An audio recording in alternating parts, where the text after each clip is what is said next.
Salut, c'est JL Kago. Un petit bilan de l'année, ça vous dit?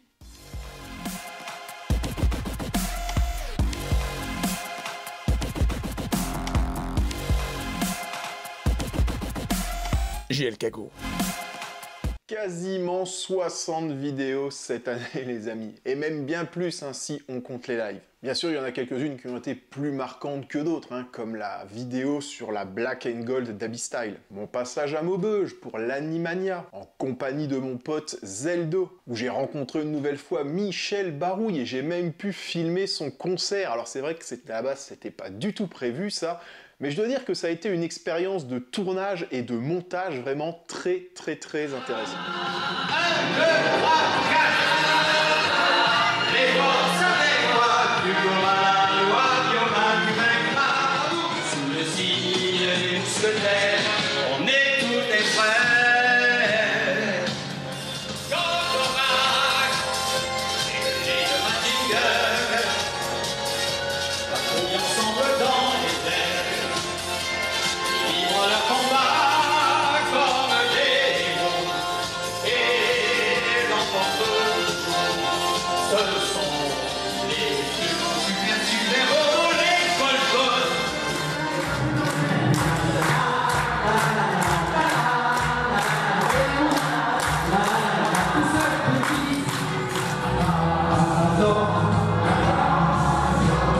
Du fond de la nuit d'or, à moi, de Barbara Tribord. Il se lie à toute la pitrerie, de livre à toute la fantaisie. Il reste les amis, les enfants, écoutez la vie, mon cœur, ce sont de joyeux concerts.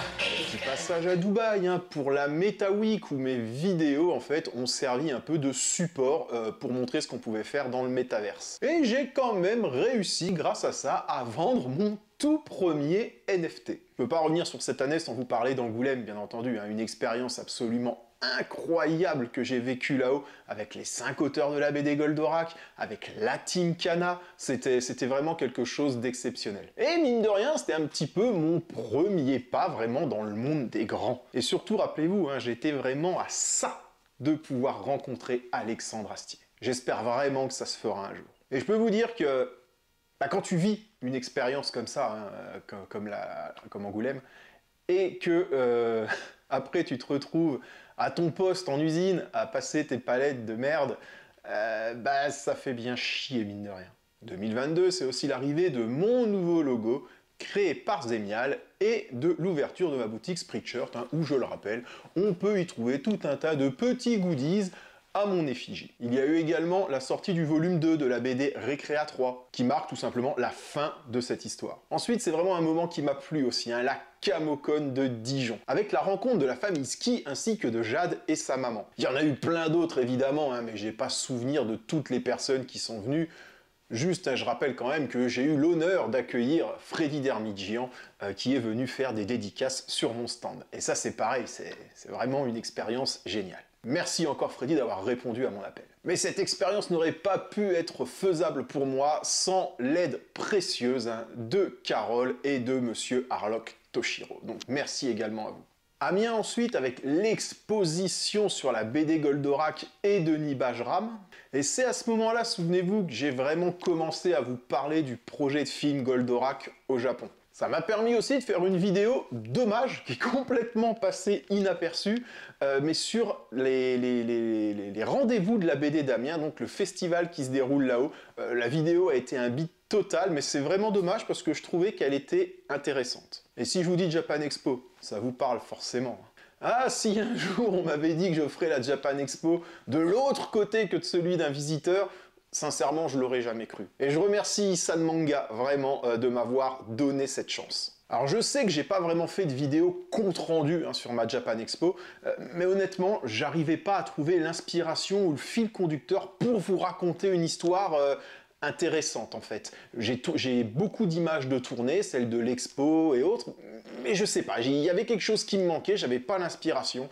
Je le ferai, vraiment, faut que je le fasse pendant un live, parce qu'il y a quand même énormément de choses à vous raconter sur cette Japan Expo. Alors je sais que ça arrive bien tard, mais voilà, j'ai pas réussi, c'est pas souvent que ça m'arrive de pas réussir à faire une vidéo, mais là je n'y arrivais pas. Alors je vous ai pourtant parlé d'Issan Manga, bien entendu, de CFR Studio et de Papa Cosplay, mais c'est vrai que mon expérience à moi, je ne vous l'ai pas racontée. Et cet événement a surtout été pour moi l'occasion vraiment de faire énormément de rencontres importantes et qui, je l'espère, vont me permettre d'évoluer dans le futur. Il y a notamment des projets qui se sont, on va dire, plus ou moins, qui ont commencé à la Japan Expo, ou des contacts qui ont été pris à la Japan Expo, qui vont donner des suites très intéressantes en 2023. Voilà, regardez le sourire.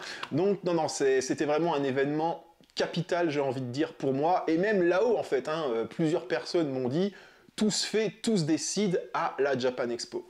Il n'y a plus qu'à croiser les doigts. J'ai notamment fait la rencontre de Figurama Collector, et là aussi c'est rigolo parce qu'en fait je parlais avec un mec, tout simplement, pendant plusieurs jours, mais on se checkait, voilà, alors en anglais plus ou moins approximatif, on rigolait, machin et autres, tout ça. Et puis un jour j'ai quand même été voir qui était ce monsieur, et il s'est avéré que c'était le PDG de Figurama Collector, le mec qui se pointait ce matin, « Hey yo, how are you? Yeah, I'm fine and you ?» Et voilà quoi, merde, c'était le PDG quoi. Donc voilà, très bon contact avec eux, j'espère vraiment retravailler avec eux par la suite. Arkeo Toys, que j'ai rencontré à la Japan Expo également, qui m'apporte plein de connaissances et j'espère plein de beaux projets. Mais ce qui est vraiment intéressant dans ce genre d'événement, c'est de vous rencontrer vous. Et ça a vraiment été top, ça a été un florilège. Alors j'ai vu des personnes que j'avais déjà vues plusieurs fois, j'ai vu des nouvelles personnes. Même des personnes sont venues me proposer des choses intéressantes. Donc non, voilà, vraiment, ça a été une super expérience. J'ai rencontré notamment aussi le chef Otaku. Enfin voilà, ça a été une expérience de fou. Mais vraiment, on en reparlera. Il faut vraiment qu'on en parle. Et juste après ça, il y a eu mon annonce officielle, j'ai envie de dire, sur le film Goldorak. Et en fait, si vous voulez, moi, ça faisait un petit moment que j'avais plein d'informations, notamment ce qu'avait dit Denis Bajram, qui a vraiment, pour moi, été la révélation. Et en fait, j'ai eu plein d'autres informations à la Japan Expo, qui ont confirmé ce que je savais déjà, des nouvelles, et en fait, je me suis dit... ça va vite s'ébruiter en fait, et il faut que ce soit moi qui sorte la nouvelle. Ça me ferait vraiment chier qu'il y ait n'importe qui balance sur internet « Ah, le film Goldorak en préparation, nanana ». Ouais, enfin, je l'aurais vraiment mal vécu, parce que ça fait des années que je dis que c'est impossible qu'il ne se passe pas quelque chose. Et donc voilà, donc c'est pour ça que j'ai vraiment mis du temps, j'ai hésité, j'ai réfléchi, est-ce que j'annonce la nouvelle à ce moment-là ou pas? Et je me suis dit, tant pis, il faut que je balance le truc, il faut que je le fasse. Et au final, j'ai eu raison de le faire là, parce que quelques jours plus tard, de mémoire, l'Arabie Saoudite, les Saoudiens, balancent le Project G, comment on dit G en anglais? G. Enfin, le projet G, quoi, le projet Grandizer, avec eux aussi, donc, l'intention de nous faire, apparemment, une série Goldorak. Une vidéo de plus de 2 ans aussi que j'ai finalisée, celle où je prends les traits du joueur du grenier pour parler des jeux vidéo issus des licences de Gonagai. Et honnêtement, j'ai adoré faire cette vidéo. C'est vrai que le son n'est pas top parce que je n'avais pas le matériel à l'époque où je l'ai tourné. Et j'espère vraiment en refaire dans ce style-là prochainement. Impossible de revenir sur 2022 sans parler de Shonen Avengers. Et oui, GL Kago est passé à la postérité. GL Kago laisse une trace indélébile dans le monde de la BD. Et tout ça, je le dois donc à Zemial, que je remercie encore. Déjà pour ça, et ensuite puis pour tout le reste, pour le live qu'on a fait ensemble, pour tout. En fait, voilà, Zemial, c'est vraiment quelqu'un qui a le cœur sur la main, qui partage sans compter. Et ouais, j'espère vraiment que tous ces projets à lui se réaliseront aussi. Et j'espère qu'en 2023, on pourra se rencontrer parce qu'on ne s'est encore jamais rencontré. Donc Zemial 2023, j'espère vraiment te voir. Et dernièrement, il y a eu beaucoup de présentations de pièces aussi avec la Black Abyss. Un petit coup de projo sur le futur Denver de CFR. Et la magnifique résine Spider-Man de NMK Studio. D'ailleurs, c'est là que je remarque que ça va être difficile pour moi en fait d'intéresser les gens au début en parlant d'autre chose, parce que la résine honnêtement de Spider-Man de chez NMK est absolument somptueuse, et la vidéo elle a même pas fait 500 vues je crois. Et c'est vraiment dommage, alors pas pour moi, mais c'est dommage en fait pour ce qu'il y a derrière, pour le studio de résine, pour le peintre, pour tout ça. Donc écoutez, n'hésitez vraiment pas à partager cette vidéo. L'immense joie et bonheur, même de la joigneur, je crois qu'on pourrait appeler ça, de faire l'interview de Jérôme Alquier pour parler de sa fantastique bande dessinée Saint Seiya. Time Odyssey. Enfin, Jérôme Alquier, quoi. Jérôme Alquier en interview, c'était génial, et apparemment ça vous plaît parce que même la vidéo qui dure 1h30, elle est en train... Je pensais vraiment 1h30 de vidéo d'interview, je pensais que ça allait faire 200 vues parce que ça n'allait pas intéresser grand monde. Et non, non, non, la vidéo marche plutôt pas mal par rapport à sa durée, je suis vraiment étonné. Donc bah écoutez, merci à Jérôme, merci à vous, et encore une fois, merci à Harlock qui a rendu ça possible. Et pour finir, la petite dernière qui vient de sortir, hein, Nous sommes des héros, que je voulais vraiment remercier pour tout ce qu'ils m'apportent. Parce qu'il y a ce que vous voyez en fait, hein, les vidéos, quand ils m'envoient des pièces ou autres, mais il y a tout le reste en fait, et ça c'est valable aussi pour Mathieu d'Abystyle Studio, c'est valable pour les autres, c'est qu'en fait, c'est des gens qui sont vraiment plein de bons conseils, de bonnes intentions, et je peux vous dire que ouais, ça fait vraiment du bien d'être soutenu tout simplement par des gens comme ça. Donc c'est vrai que vous voyez que le côté, ah bah voilà, je présente une figurine qu'on m'a envoyée ou autre, mais non, derrière tout ça, il y a des gens, il y a des humains, même j'ai envie de dire, hein, et ces gens-là sont vraiment très bienveillants à mon égard, et ouais, ça fait vraiment plaisir.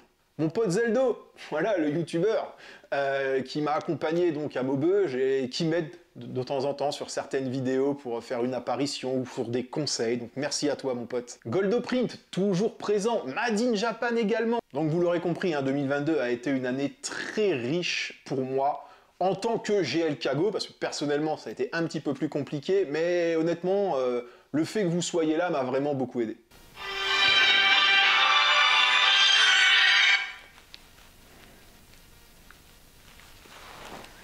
Oui. Monsieur, Oui. ça va ou quoi? Oui. Je peux te rappeler dans 5 minutes parce que Tiens, dis bonjour à la caméra. Salut! Salut les amis! Voilà, dis bonne année 2023. Bonne année 2023! Voilà, merci, tu seras dans le bêtisier. Moi, je te rappelle. Les aléas du direct. Et 2023 s'annonce déjà riche en projets, hein, toujours dans l'idée de me diversifier. Oui, malheureusement, cette année, j'ai pas pu parler ni de la Mu, ni de Fly, hein, Die No Die Bouken, mais c'est vraiment que partie remise, car oui, j'ai vraiment envie de vous parler de ces mangas. Moi, je vous donne rendez-vous l'année prochaine, toujours plus nombreux, avec toujours plus de projets, pour toujours plus de plaisir. Mais d'ailleurs, dites-moi, vous, sur 2022, quelle a été votre vidéo préférée? Et de toute façon, on reparlera bientôt de 2023, hein, parce que j'ai vraiment pas mal de projets, notamment celui de développer ma chaîne Twitch. D'ailleurs, je t'invite tout de suite à aller t'abonner à ma chaîne Twitch, hein, parce que bientôt, les lives se dérouleront dessus. Et de toute façon, on se fera un petit live, hein, en début d'année, parce que j'ai vraiment envie de vous parler des projets qui vont arriver l'année prochaine. Il ne reste plus qu'à vous souhaiter une bonne année 2023, je vous attends nombreux, vraiment nombreux, et en attendant, n'oubliez pas, hein, plus d'abonnés, c'est plus d'impact.